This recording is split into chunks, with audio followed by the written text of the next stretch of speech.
আজ আমি ব্যক্তিত্বের বৈশিষ্ট্য নিয়ে জানাবো। কেউ খুব কম কথা বলে, বন্ধুর সংখ্যা খুবই কম, একা থাকতে পছন্দ করে।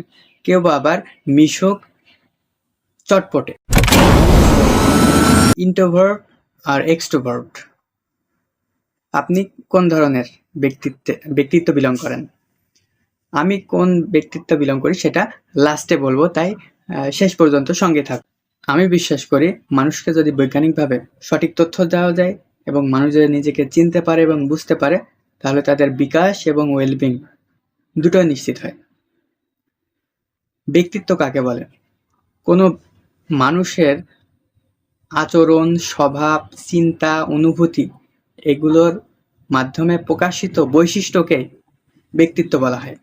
উদাহরণ দিলে বলা যেতে পারে, আমি এমন বন্ধুদেরও দেখেছি একটা বড় ছুটি পেলে শুধুমাত্র একটি বই পড়েই সেই ছুটিটাকে কাটিয়ে দিতে। আবার এমন বন্ধুদেরও দেখেছি যারা বড় ছুটি পেলে বড় বড় ট্যুর দেয়। এখন আসা যাক ব্যক্তিত্ব কত ধরনের। ব্যক্তিত্ব ৩ ধরনের। একটি হচ্ছে ইন্ট্রোভার্ট, আরেকটা হচ্ছে এক্সট্রোভার্ট, এবং আরেকটি হচ্ছে অ্যাম্বিভার্ট। এক্সট্রোভার্ট আর ইন্ট্রোভার্ট নাই বুঝলাম, অ্যাম্বিভার্টটা কি?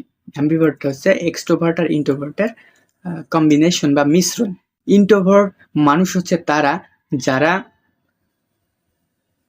নিজেকে নিয়েই থাকতে পছন্দ করে, নিজের চিন্তা ভাবনায় বিচরণ করতে বেশি আনন্দ পায়, মানুষের সঙ্গে মিশতে চায় কম, ভিড়ের পরিবর্তে একা থাকতেই বেশি পছন্দ করে। বন্ধুর সংখ্যা খুবই কম হয়ে থাকে, ১-২ জন থাকে বন্ধু। বিভিন্ন অনুষ্ঠানে যেতে স্বাচ্ছন্দ্য ফিল করে না, ভিড় এড়িয়ে চলে এবং ঘরের পরিবেশে তারা থাকতে বেশি পছন্দ করে।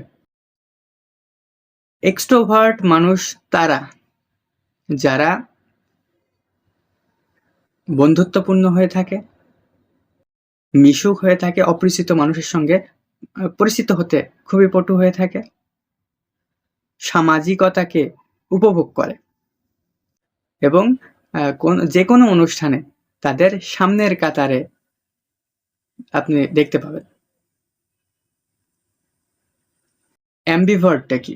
অ্যাম্বিভার্টটা হচ্ছে এক্সট্রোভার্ট আর ইন্ট্রোভার্টের মিশ্রণ বা কম্বিনেশন। বেশিরভাগ মানুষই অ্যাম্বিভার্ট হয়ে থাকে।